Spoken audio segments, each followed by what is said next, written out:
पवार जी का स्टैचू बनाया ताकि उन्हें देखकर पूरा देश याद कर सके। दादा एक ऐसे आदमी का स्टैचू बना रहा था जो आदमी आम नहीं बल्कि उसका जिगरी दोस्त था। वह किसी अनजान खजूर के खेत से खजूर के पत्ते तोड़कर लाता है और स्टैचू बनाता है। तभी एक रेड बुल गुस्से में दादा के घर आ गया और उसे गुस्से में डांटने लगता है और दादा के बनाए हुए पवार जी के स्टैच्यू को रेड बुल गुस्से में तोड़कर बर्बाद कर देता है, क्योंकि दादा ने जिस खजूर के पेड़ से पत्ता काट कर लाया था वह पेड़ उसी रेड बुल का था। एक तरफ दादा को अपने दोस्त के खोने का गम था और दूसरी तरफ स्टैच्यू के टूटने का गम मिल गया। दादा अपनी गाय को सारी बात बताता है तो गाय उसकी मदद के लिए आगे आ जाती है। उसके बाद वह खजूर का पेड़ लगाने के लिए खजूर का बीज लाने मार्केट चली गई, लेकिन गाय के पास पैसा नहीं था और वह फ्री में खजूर का बीज मांगने लगती है, लेकिन दुकानदार उसे बीज देने से मना कर देता है और मार मार कर भगा देता है। उसके बाद गाय भागते हुए एक मुस्लिम मोहल्ले में चली गई ताकि उनसे मदद मांग सके। तभी गाय एक मदरसे में घुस गई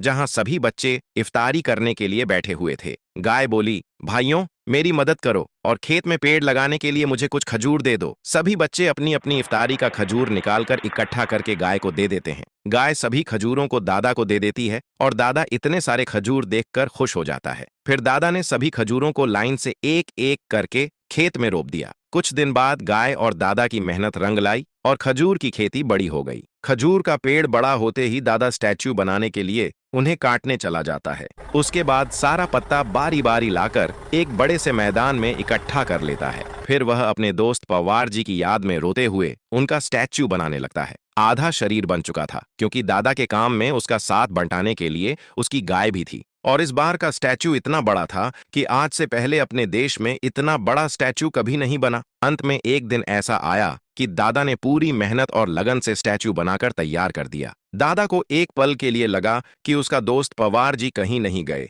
बल्कि उसके सामने खड़े हैं। वह बहुत भावुक हो गया और अपने दोस्त पवार जी का पैर पकड़कर फूट फूट कर रोने लगा। फिर वह इस स्टैच्यू का इतिहास बनाने के लिए उसे शहर के बीच एक पार्क में रखने ले जाता है और उसे एक ऐसी जगह रखा गया कि पवार जी को सिर्फ देश के नहीं बल्कि पूरी दुनिया के लोग देखने आए। लेकिन उधर स्टैच्यू लगा और उनके चाहने वालों को देखने के लिए लाखों लोगों की भीड़ आ गई। उन्होंने कहा, आप लोग अगर वीडियो को बिना लाइक सब्सक्राइब किए गए तो कल आप लोग भी मेरे पास